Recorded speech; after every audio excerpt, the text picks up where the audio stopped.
Goeiedag, good day, fellow South Africans and citizens of the world.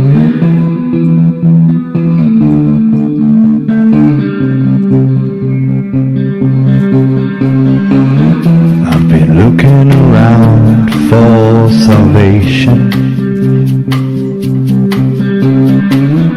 I've been looking around for the truth. All around me I see frustration, and I looked all over till I found you. I sit and listen to your stories, and you're telling me, please don't worry. Lot in this world you should know, and love in life is where you should go. If you're looking for somewhere to go, if you're looking for someone to know, if you're looking for someone to guide you, then love in life will guide you. I know that life. Goeienaand, good evening, fellow South Africans and citizens of the world, and welcome to tonight's live stream. And tonight we have a very, very interesting lady coming on. Very, very smart lady too. And quite gorgeous. And of course her name is Lizette Volkwyn. And we're going to be talking about her new book. And that book is called DECODE DECEIT. And yeah, I'm looking forward to this chat because she has an understanding in areas that go way beyond what we know about humans and personality and stuff like that. So, without any further ado, let me get my guest on, Lizette Volkwyn. Here we go.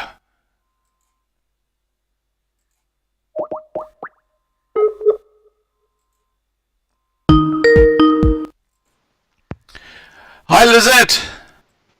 How are you? Excellent, thank you. And I was just saying, you know, you're gorgeous, and well. Thank you. There you go, everybody. Keep on talking, Scott. Keep on talking. Now, Lizette, you've had a very, very different life when it comes to your professional career, and very interesting. I mean, I'm fascinated by the areas you're involved in. Please, before we start talking about your book, tell us a bit about your background. Well, to start off, you know, I originally started, believe it or not, in the bank as a clerk. Me too. There I went into I was at Barclays in Greytown, and then Barclays in Kopo, and Barclays in Escort. Well, I was at what? The SA Perm, and obviously, I mean, that says it all. It became eventually, I think, Nedbank consolidated with them. Yeah. But yes, I started in the bank, and then I went into the corporate world. Eventually, I ended up building computers, and I was selling printers and software, etc. And eventually, we completely went into the CRM, as well as obviously in the corporate environment, more management, etc. And that evolved into training. And you know, I just had outreach. So the time the kids left the house, I decided, you know what, let's do something more purposeful. And then I changed and said, look, let me start training the salespeople that don't know what they are doing. And then I became trained the trainer, but I still wasn't very happy. And then about 13 years ago, I made a decision and said, you know what, am I going to become a life coach, or am I going to do the psychologist thing? And with no disrespect to the psychologist, but, you know, I want to ask people, how do they feel, and give them prescriptions. I wanted to give people toolboxes which they can carry on with life and expand. And that's what happened. So I became a master life coach, a master NLP practitioner. Very few people know that I'm also a hypnotherapist, but I seldom use that methodology. And then I do coaching right from scholarships right through to directors, executives, etc., and also couples coaching. That's in a nutshell on the coaching side. Then I do sales training, leadership training.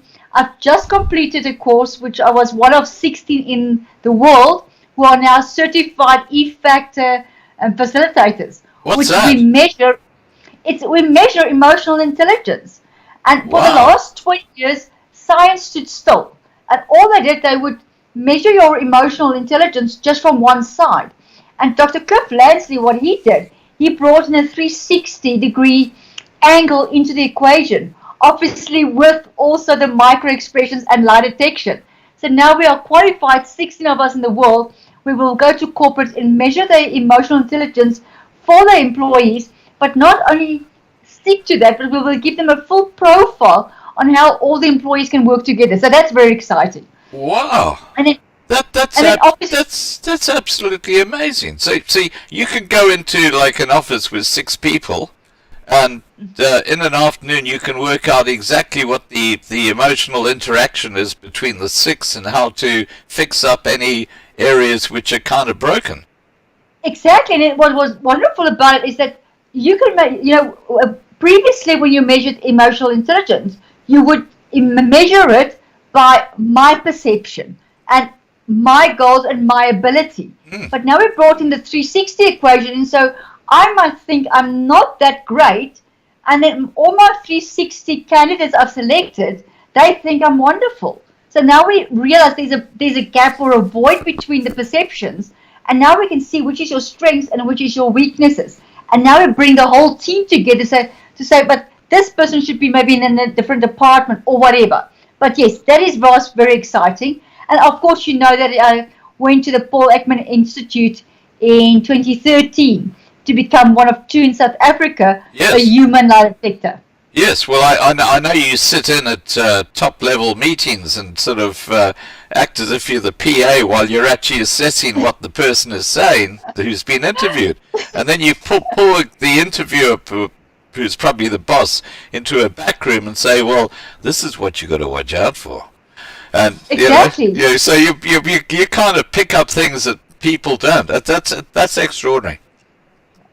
And then obviously, with being online, the globe is our playground. So I literally just spread out now all my courses I do face to face is now basically online.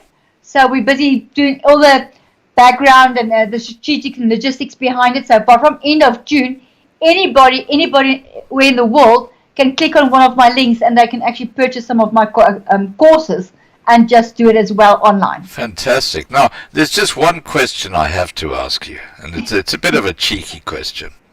Go for it. Okay, and that is, where do you draw the line? If the Central Intelligence Agency approached you and said, Lizette, we want to employ you to go and assess this guy or this group of people, on a Skype call or something like that, would you just say to a nefarious organization like that, middle finger, no friggin' way? I mean, where do you draw the line in this sort of global world that you work in?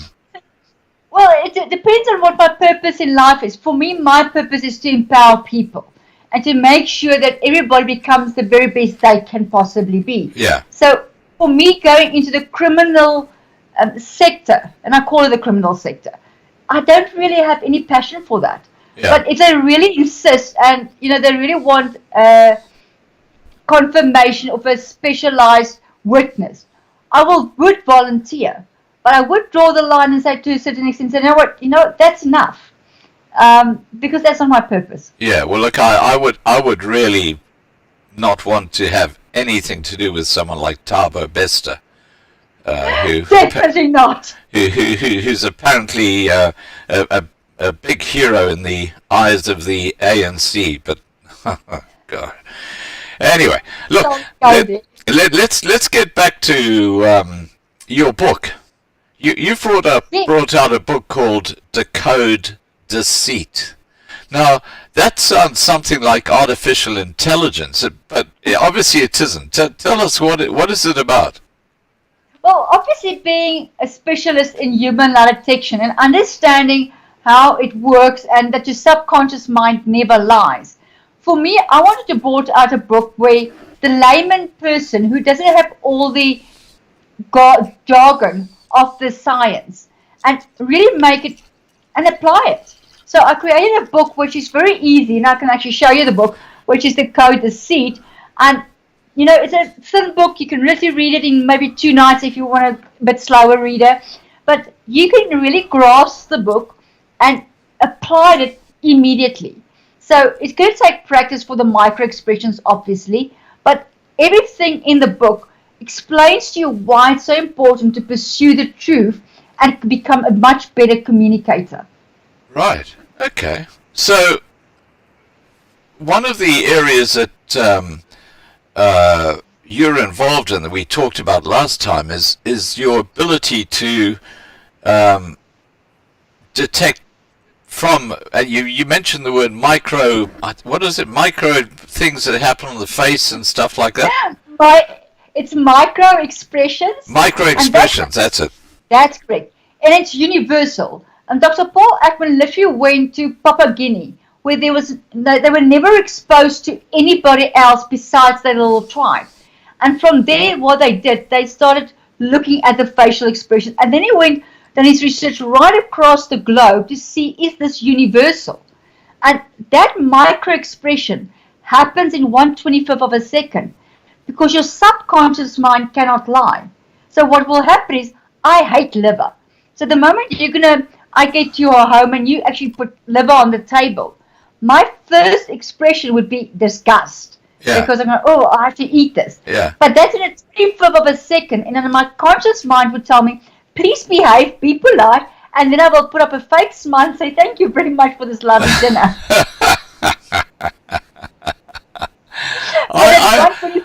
I find that extra. So when you interact with people, you must automatically sort of be watching for these little micro expressions. Well, the problem is there's 7 different categories which you look at when you start looking for the deceit. Yeah. And I always tell people, which I need to understand, at least 4 of the 7 categories need to be in play. And they have to happen within 7 to 10 seconds of what I've said. Otherwise, you cannot define that as a lie. So Right. It's very, very tricky. You have to practice on this, and that is important. Wow. Okay. So why is human lie detection so important? Scott, the biggest problem what people think the moment they hear lie detection, they think criminals, politicians, and everything that's negative about it. That we're going to find out my husband had an affair, or somebody lied to me, or stole money from me. But the truth is, we have to pursue the truth, and the lack thereof will reveal the lie. And when we change that mindset, our communication becomes so much better. If people just can understand by reading the book how much better they will become communicators, and how much better they will have that skill of, if they sit in front of a buyer, they're trying to sell them something, they can read the buyer and change the way they present to get the buyer back in their corner. Or when you are negotiating with people, or you're talking to your siblings or to your spouses, etc., you want a proper communication. And you want to make sure that you are in tune with what's really happening behind the scenes. Because what happened? I'm going to ask you, how are you? What's your first answer? I'm fine, thanks. But you need to start understanding what nuances you need to look for to really see and realize that's the truth, and the communication skills of that. Your president in South Africa, Cyril Ramaphosa, I call him Pinocchio, okay, and because Pinocchio's got a long nose, and we know why. But you must listen to Pinocchio's family speeches where he talks about how wonderful things are in South Africa and how he's going to sort out Eskom and stop load shedding and how he's going to stop gender-based violence and how he's going to change the world for South Africa. And you must watch this, and with these micro expressions, you must be going off your head because you know you're talking bullshit the whole time. Well, here's the thing, what you need to understand. You know, a doctor doesn't walk in the mall and he goes, oh, that person is ill, I need to fix that person, I need to fix that person. So I consciously switch off the skill, if I can call it that. But when I say switch off, it still lingers in the back of my mind. So when I do speak to you, or I look at have a conversation with somebody, or I coach one of my clients, when I go into that mode, although I don't pick up on the nuances the whole time, there's so many hot tells you cannot miss. I mean, one of the things which we all know, and I'm going to be very rude now, but we're going to understand this is a global. Yeah, I use that a few times in my videos, yeah.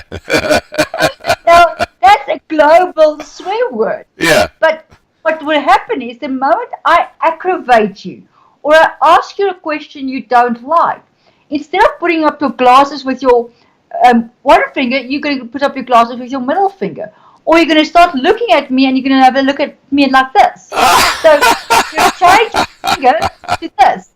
So the moment I see that, I can't miss it. Yeah. So immediately I know you've just been upset with what I said, and you want to close this conversation. So for me, those are the things I can't miss. And yes, I do love reality shows because although there's a little bit of drama in it and a bit of a manipulation, you can so clearly see the people's micro expressions, the way they speak, the way they react, and you can put your own picture together. Well, here in Australia, we've got a show called Married at First Sight, and they literally, the couple literally see each other for the first time when they go to the altar. No! Yeah, the guy stands up at the front, you know, waiting for his wife, who he's never met before. She walks up and stands next to him, and they look at each other. It's the first time they've seen each other, and they're getting married. Now, can you imagine the micro expressions going on there? She's saying, "Oh shit! Look at this ugly bastard!" You know. I would love to be there, dude. That is a variation. I'll have to record some of that and send you some video footage of those first moments because it's crazy. Now, can anyone be taught this skill? You mentioned earlier that it's something that you can learn, but surely you've got to have a coach or someone to actually teach you how to do it. Well, that was my main objective with the book as well. And funny enough, this weekend I'm actually presenting another 2-day workshop, I Can See You Lie, where I teach people to pick up on all these different tells. And the reason being is that we naturally have a 51 to 53% chance to be right, whether it's lying or not. But when you start focusing and you learn the science, anybody can actually adapt and learn that science, and with practice can be very, very successful. I mean, when I'm on par, we are 95% accurate. And that is a fact because your subconscious mind never lies, no matter who you are. So I do not rely on a machine technology or anything like that, which can be faulty or manipulated. But no one can manipulate their subconscious mind. And that is where I come in and I pull all those tells. So when I wrote DECODE DECEIT, that's exactly what I did. I went in and I said, you know what, how can I make it so simple that when somebody read the book, they can say, well, Lizette said this, let me try it. And it can work. They can see the examples. Even in the book, I use examples of real-life YouTube videos, which are referred to, where you can go and have a look how experts analyzed each moment when they spoke, which is excellent.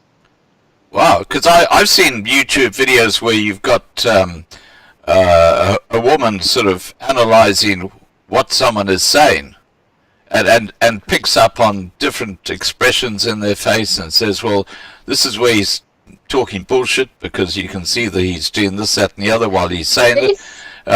Yeah, that's quite extraordinary. Now, you said 95%. So in other words, it's not 100% foolproof. Well, what is foolproof?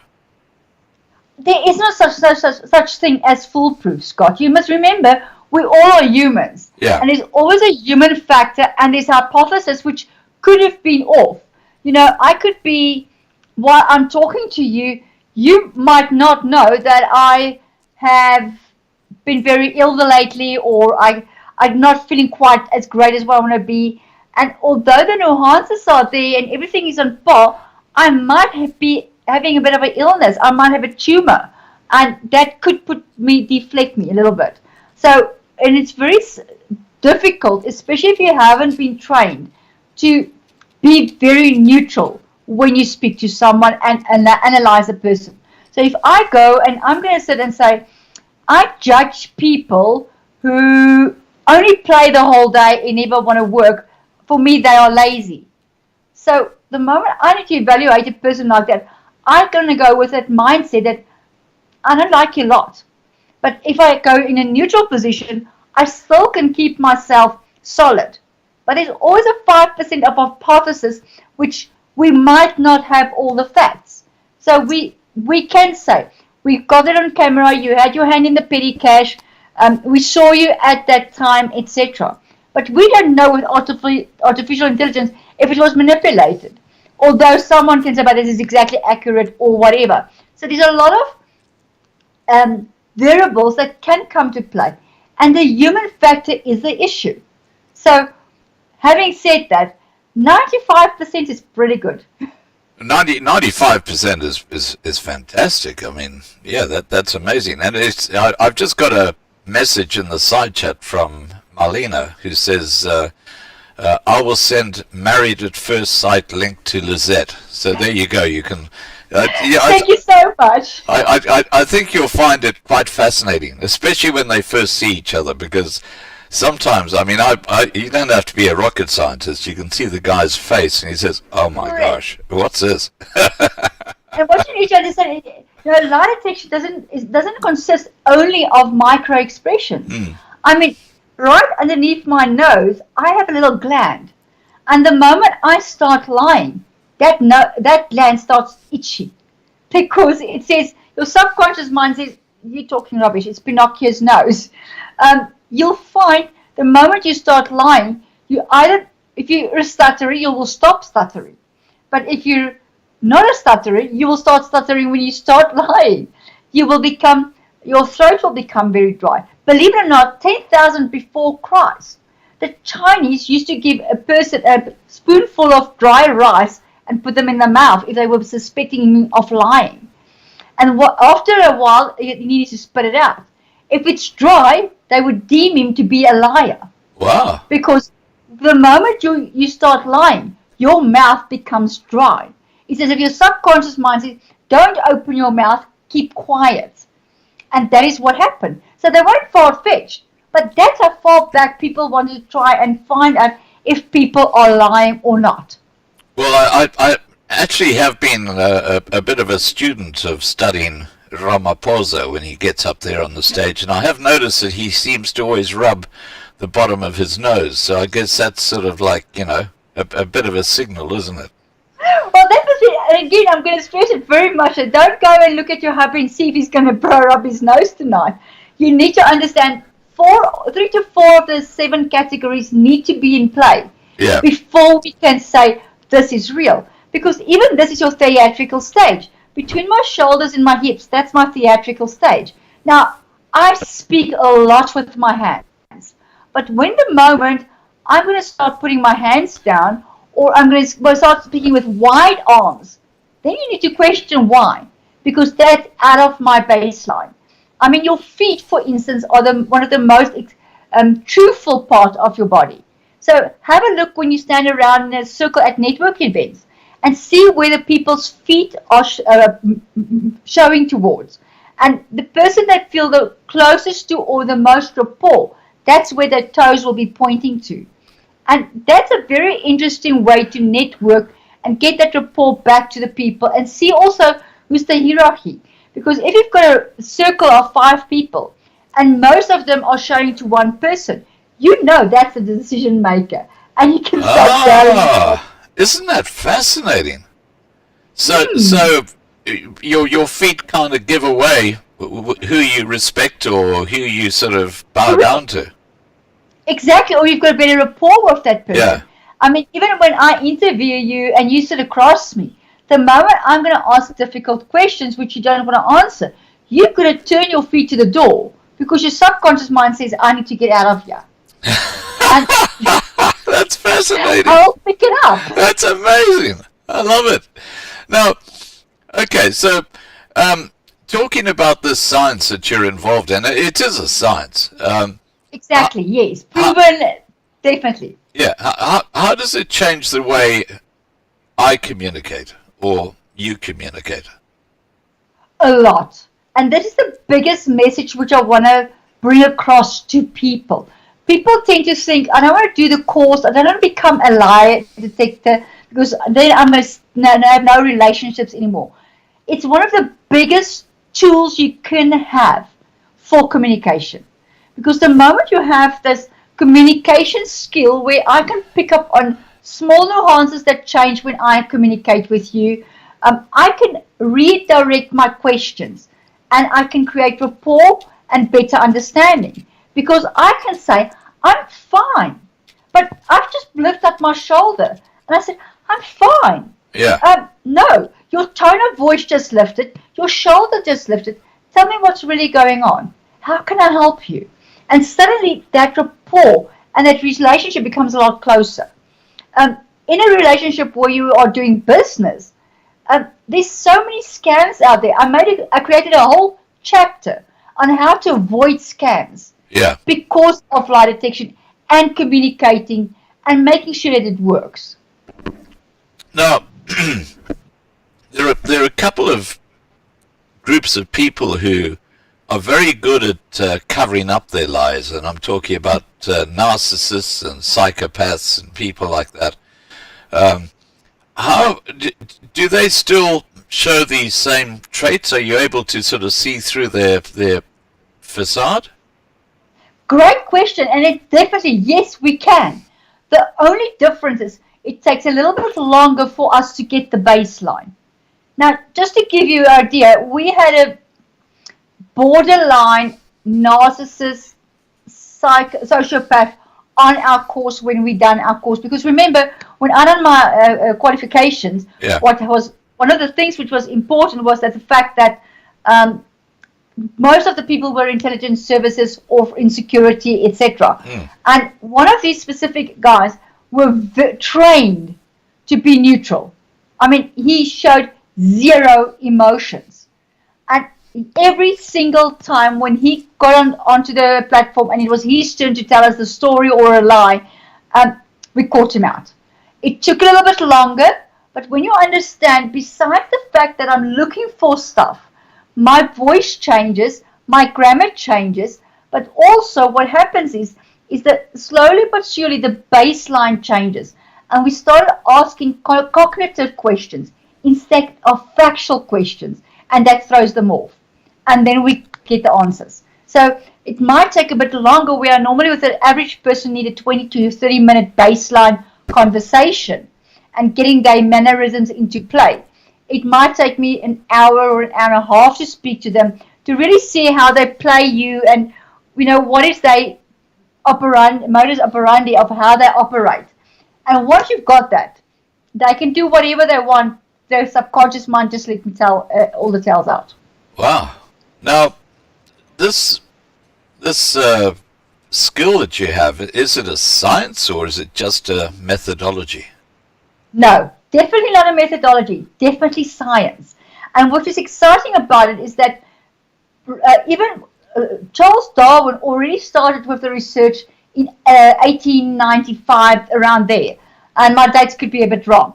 And then Dr. Paul Ekman in the late 1950s, he took it serious, and he really his whole life was dedicated to the emotional intelligence and also the way people lie and why do they lie and how they work. So it's completely based on science. They literally took electrodes and put them on their faces to see how their expressions worked and changed. What people don't realize, you cannot fake sadness. I can pretend and go, I'm very sad, Scott. I don't know what's happening with me in my life. But that's a fake sadness, because the only time when I'm really sad, my eyebrows would move towards each other and go up. Only when I'm sincerely sad, then that will happen. I cannot fake that. You cannot get it right to put your eyebrows together and let it move up if you're just faking it. Wow. So there's a lot of those science which you have no control over. I mean, your subconscious mind, when I start speaking, have a look at, even with a head nod. If you look at Lance Armstrong, we all idolized Lance Armstrong for Tour de France, etc. And when the doping scandal came out, when you look at the journalist interview with Lance Armstrong, while they are asking him, were you ever involved in doping? He said no, but he nodded yes. He had no control over that. Wow. So he nods yes, but he said no. And those are the nuances that just gives you away. It is science that your subconscious mind does not pick up on. They cannot go against the lie.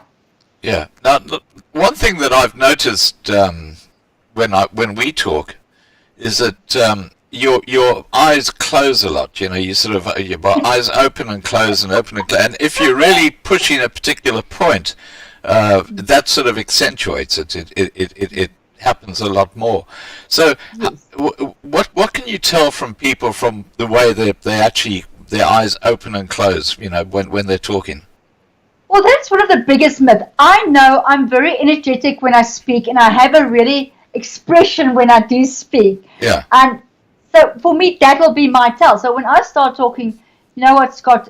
Last night I went to Joburg Sandton, and I was on the Goud train, and it wasn't a great experience. You would pick up immediately. My face went blank. And at the same time, my voice went down, and I started speaking a lot slower. You have to question all of that, because that's completely out of my baseline, if I can call it that. Yeah. And one of the biggest myths is that if I look up left, I'm lying, or if I look up right, I'm lying, or whatever. You cannot work on the eyes on where I'm looking at, because some people are visual. You don't know if it's left brain or right brain person. You do not know if I'm left-handed or right-handed. So all of that have counter effects on the way I'm going to look to find information. So you must be very careful how you operate in looking into the eyes. Wow. Now, okay, this is a very specialized skill that you have. And we've talked about where you use these skills in career, where someone's coming in for a job and stuff like that. Obviously, Yes. a very high-profile person. Correct. What other areas do you use the skill in? I mean, do you use it where people have got a husband doesn't trust a wife, or a wife doesn't trust a husband, and you go in almost like Project Veritas, as like just someone who's having a chat, but from that you can assess whether this guy is or this woman is not so good? Well, here's the thing. I don't go, again, remember what I said in the beginning. My purpose in life is to empower people and give them the skills to become the very best they can be. So I would rather, if somebody suspects their husband or their wife or whoever is cheating on them, I would rather train them and let them do their own skills. Because I don't want to go and get involved with that. Yeah. But I can, with a long email, if I had a few emails of this person, or I have a few voice notes of that person, I will be able to evaluate that and give a recommendation on what I can. So even just by hearing, I would be able to say, yes, you are lying or not, or on an email, the way you present your grammar. Wow. I've got to be careful what I say, haven't I? Now, Okay, so having this expertise, and it is a learned skill. How does it affect the way you perceive people that you meet from day to day? I love the fact I'm actually passionate about human behavior, the human interaction, the way people talk. So, for instance, I met a client today at Mug and Bean today, and I was 15 minutes earlier, maybe on purpose, because I literally sit there and I can see how people negotiate at tables. Who's the one who's more the beggar and hoping to get the business? Who's the one who's the authority one? Who's having the affairs? Because you can see the way people operate. So for me, it's a lifestyle. I enjoy watching people, communicating with them, and just getting more information without them even knowing I'm picking them up. So I feel a bit of more in control of where to take communication and manipulation, obviously. You know what? I find that absolutely fascinating, because I do go to these coffee shops and sit down there, and it's called people watching, and Yes. you can see a couple sitting over there, and they're looking a bit sort of sheepish, but you can see the little hands touching very briefly, and it's and you can pick up so much from the interaction, can't you? Definitely. And when you have the skill, it's such amazing. People underestimate the skill. I do not pursue lies. I pursue the truth, the lack thereof. That reveals the lies. So, even if you can use President Bill Clinton with the Monica Lewinsky case, the moment people start communicating and they don't want you to ask, and you ask something specific, they're going to try and move that away as far as possible. So in President Bill Clinton's case, he literally said, when they asked him that he had any sexual relationship with Monica Lewinsky, he said, I never had any relationship with that woman. He was trying to move her far away. But funny enough, if you sit across me and I'm going to ask you a question which you don't like, you would even take your cell phone and put it in the middle between the two of us.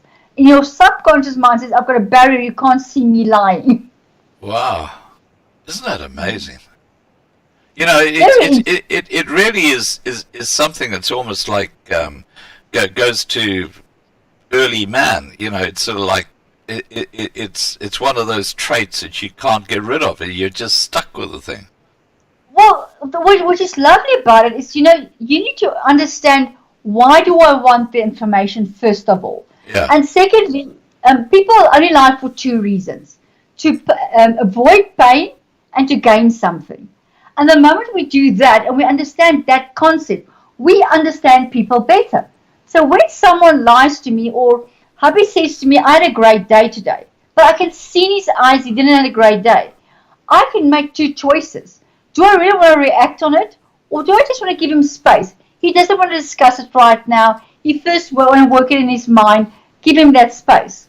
But now I know it wasn't such a great day. So at a later stage, I can maybe ask again and say, so tell me, what was the highlight of your day? And we get that different information. So those are the small little things which we can improve our communication. We tend to think we only need to get facts.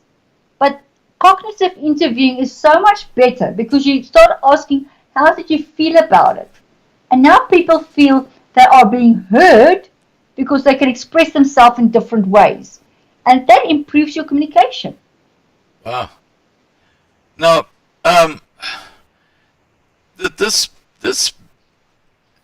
it must be a lot of fun going into a coffee shop and assessing people, but at the same time, someone's written in the side chat here, and this is really, to me, the elephant in the room. You're married. That's great. And Maria says here in the side chat, her husband must watch his step. Now, he obviously knows that you can tell if he's telling you porky pie in literally 2 seconds flat. I mean, he's got no chance. So, just to save a relationship, can you turn the skill on and off, or is it just there being assessed the whole time? Well, no, you need to understand.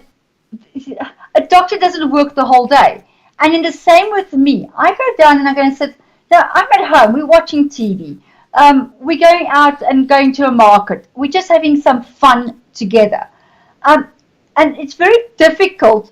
The closer the relationship, the more difficult it is to read it. Because remember, your conscious mind says, I want to make this work. And your subconscious mind says, but I saw that red flag. And your conscious mind goes and says, yeah, but maybe you just read it wrong now. You know, we want a happy family. So the closer your relationship, the more difficult it is to read. But at the same time, I do see things. And then I have to ask myself, what do I want to do with that information? Remember, my skill is not to catch every person out. My skill is to improve my communication. And that makes a huge difference. Yeah, I was just thinking, look, I'm a bloke, okay? I'm just an average bloke. And when I go into a shopping centre and I'm walking around and there's a really beautiful looking woman, I mean, you sort of, you just go and have another look, you know? Yes. And I'm just thinking, when you and your husband go into that sort of, he's a bloke, you must sort of pick up on him, sort of have your quick second look at some really attractive looking woman. I mean, this sort of stuff must be, you know, it's crazy. Well, you need to understand, I mean, I'm very grounded. I know exactly who I am. I know what my core values are. Yeah. I would literally, when I see a beautiful woman, I know it's his type of woman, I would say, look at that very sexy woman. I have no problem with that. Yeah. Because for me, that is balanced. I mean, if you think you find one man in life and you're happily married and that's it, one person, there's nobody else for you, you live in La La Land. You need to go back and say, but we've got a few people we are attracted to. We've got a few people in life how we perceive and have rapport with. So, but I feel comfortable in our relationship. I feel strong in our relationship. Yeah. So for me, tell me that's a beautiful woman, or, you know, I spoke to this lady. I have no problem. That's our type of relationship. Because of the skill of communication, we know exactly where we stand. Yeah. Fascinating. Now, I'm going to be wrapping up this live stream soon, but there are a couple of things I still need to clarify with you, and probably, to me, one of the important things I'd like to learn is, why did you pursue this type of career? I know you went into training and so on, but yeah, go ahead. Well, what happened is, right in the beginning, when I started my life coaching career, obviously in sales, I mean, how many times did a salesperson tell me he did see the client, or he was late, or whatever, or he's with an appointment, and you know they are lying. But what happened is that I eventually got to a point when I started the life coaching in the first year. I found client come to see me, and it takes me about 3, 4, 5 sessions to really build the rapport and really get down to the nitty-gritty of what's the truth. And then I decided, you know what, I need a quicker fix. Life is too fast today. You know, you order today on Take-A-Lot, and if they don't deliver tomorrow, I'm upset. If Amazon doesn't deliver within 15 minutes, I'm upset. So we don't have the luxury of time anymore where you can go and say, I'm going to see a coach for the next 8 weeks or 12 weeks and get there. But I needed to get you to point B, I needed to get to the truth as soon as possible. So that's when I done my research, and then I came on to the Paul Ekman Academy, and that's where I went to get to my qualifications. Literally now, I have boiled down my whole session. In your first hour session, I can literally go down and say, this is your problem, that's what I'm picking up, it is what it is, and that's how it is. I had a client this morning, and I described it spot on. And she said, did my mom phone you? I said, no. Because of the things, the way she speaks and the way she tells it, and etc., I could immediately pinpoint what was the hurtful points and the triggers, which is really making her not fulfilling her career or becoming the very best she can be. So now I can bring that whole scenario down to less than 8 hours in 3 sessions. Wow. And in 3 sessions, you can become the very best you possibly can. Eliminating baggage, eliminating trauma, childhood trauma, and focus on your career. Know who you are because of this communication skill. Look, I want to put this to you. I have got amazing, I mean, I'm not trying to brag, but I have got amazing intuition. I can walk into a scenario and I can, or when I'm in a live stream and I'm talking to someone, I just intuitively move to areas which might be right off topic, but we get into it and we talk about it. And when I walk into a situation, and again, take the shopping center, my intuition is it's I don't know what it is, but I can see things and feel things, and Yes. is that just something innately within the person, or is that something that is quite special? Well, it's in part special and part person, because you need to understand we have 4 different ways we interpret information, and all 4 of them are in every person, but everyone has a special one which they prefer to speak to. So one is visual, one is auditory, one is kinesthetic, and a kinesthetic person are very empathetic and very intuition, so they are very in tune on feelings. So that could be you, where you look at, and because of your type of personality of loving people and communicating with people, that is, you've already grained into that skill as well, and you nurtured it. Everybody of us has some sort of intuition, but if we don't really tune into it, it's just lies there, and that's the difference. Yeah. Okay. Now, I'm just sorry. I've got a question that's come through in the side chat. I was just reading it, and I'll just put it to you. Inspector YT says, please ask for an example of a grammar indicator, and I guess that's where you can actually pick up that someone's line. And 2, my late wife would point out a really beautiful woman to me. Well, that's a bit of a turnaround. But that's because you feel grounded in the relationship. Yes. When you're grounded in a relationship, I cannot be bothered. I always say, and I'm going off the topic, but I always had this little trust basket. I said, if I'm in a relationship and my basket is full, he looks after me, he cares for me, he comes home, he loves me, etc. Whatever he does on the outside of my basket, it's got nothing to do with me. Yeah. Because my basket, what I need is full. So why do I want to go and grab information which is not necessary? And I say it very lightheartedly, but it is a serious thing. But if another woman needs to phone me and says, why don't you divorce your husband? We are so happy and he can't leave you because for some reason. I would literally say to her, discuss that with my husband because we're quite happy at home. Yeah. And that's the way you need to be solid in your relationships and knowing who you are. And that's what I do with my coaching. Because of the strong communication skills that I can go, and if I can use the ugly word, I can cut through the BS and, straight to the point. That's why we get results. That is fascinating. I'm going to really enjoy reading your book, by the way. I think it's going to be absolutely fascinating. Now, just as a bloke, okay, look, I'm an old fart now. As I say, I'm nearly 70. You're old when you start bragging about your age. I mean, when you're in your 20s and 30s.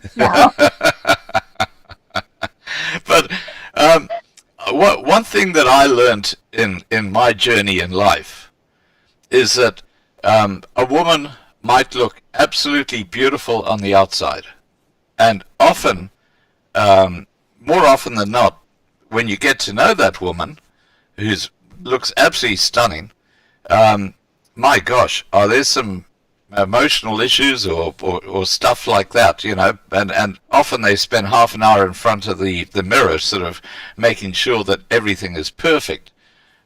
Whereas another woman who looks quite plain is actually inside absolutely beautiful. And there's one lesson I learned in life, and that is that the physical beauty is only good for, let's say, a couple of weeks when you sort of like dating that person, and then all of a sudden you hit the dark reality of the person inside. And I've personally found that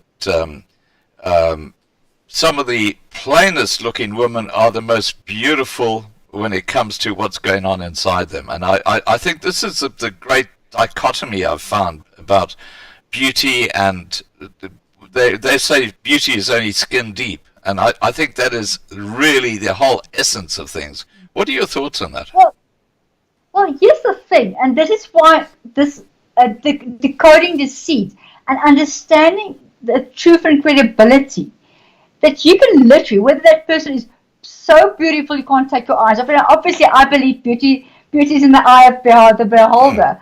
But the moment you look at someone and you go on that first date, the first relationship, what business relationship you go into, that first interview, if you've got that skills, you literally, the time you walk away from after an hour, you can say, that was a red flag, this is a red flag, that's a red flag, this is a red flag. Not interested. Or, you know what, this is the yes, we can pursue. You will not go through for a few weeks before you realize what type of person that is. It costs you a lot of money too, and you find out you've got a dead end. That is fantastic. Now, Lizette, where can people order your book? Well, online with Amazon.com, you can get the ebook. But in South Africa, if you want a hard copy, you just email me and say, I would love to have your book, and I'll courier it for you the next day, right to your doorstep. Right. And how much is the book, the hard copy? The hard copy is 220 Rand. Right. And for the courier cost is 100 Rand. Okay, so it's about 320 Rand delivered. Correct. Okay. That's correct. And what's your email address? My email is Lizette@LizetteVolkwyn.com. The easiest way to get a hold of me is to go on my website, LizetteVolkwyn.com, and you'll get all the information there as well. Right. Okay. And that website also gives you background to your book as well.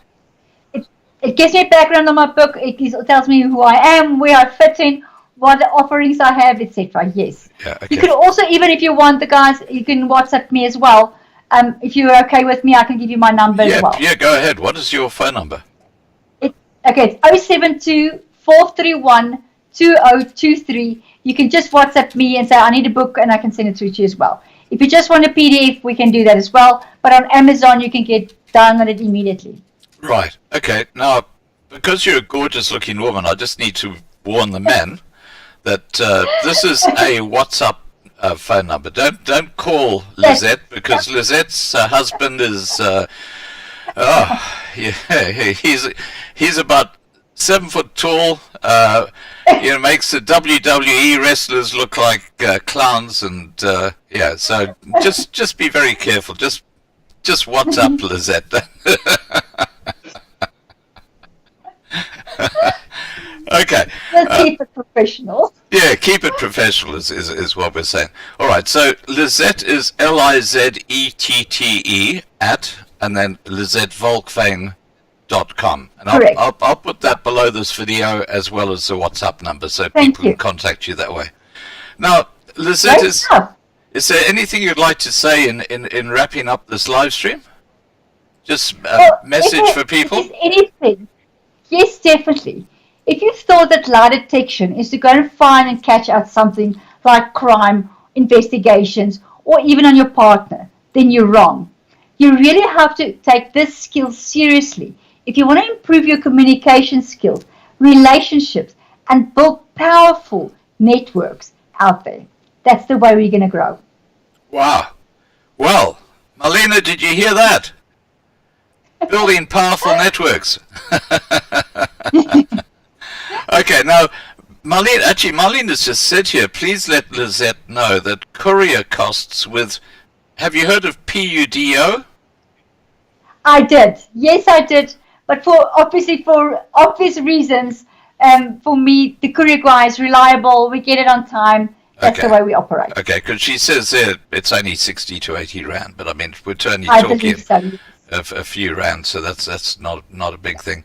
All right, Lizette, thank you so much for joining us tonight, and good luck with your book. And just give your husband a high five for me, and have a great evening. We'll do so. Okay. Thank you very much for having me. Have a great evening. Okay, take care, and bye for now. Thank you. Bye-bye. Alright guys, that was Lizette Volkwyn, and just before we wrap up this live stream, I should tell you that I'm still trying to get the second half of that discussion with Dr. Peter Hammond happening.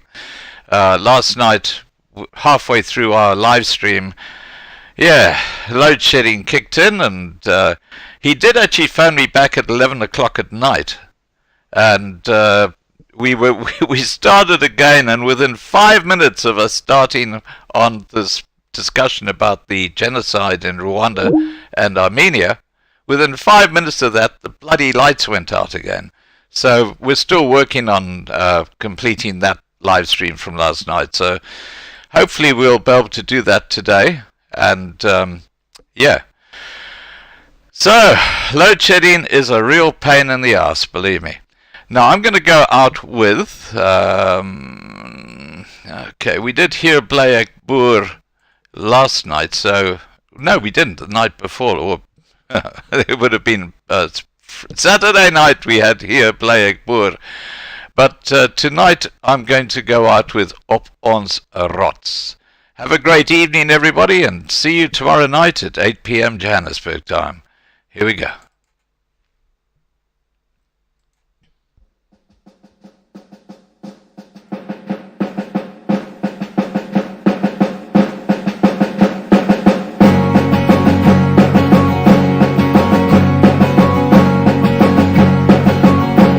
Ons loop hand aan hand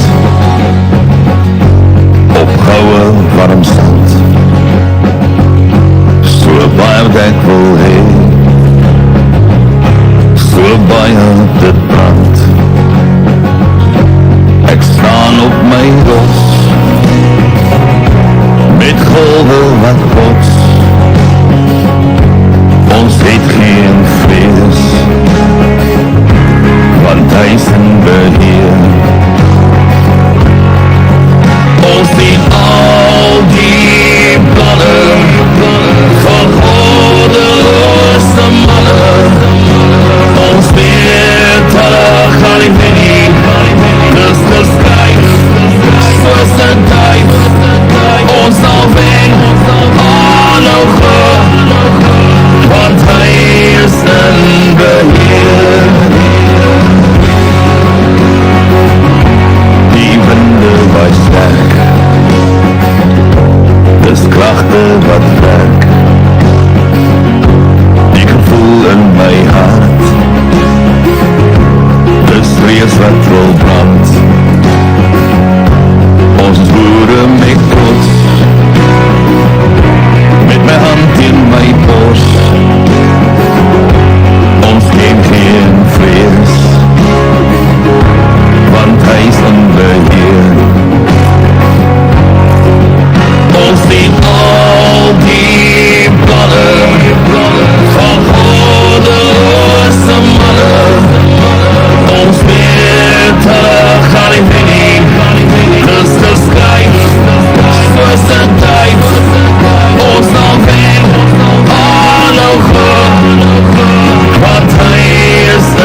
eerste tijd, ons dan weer aan nog goed, want hij is een beheer.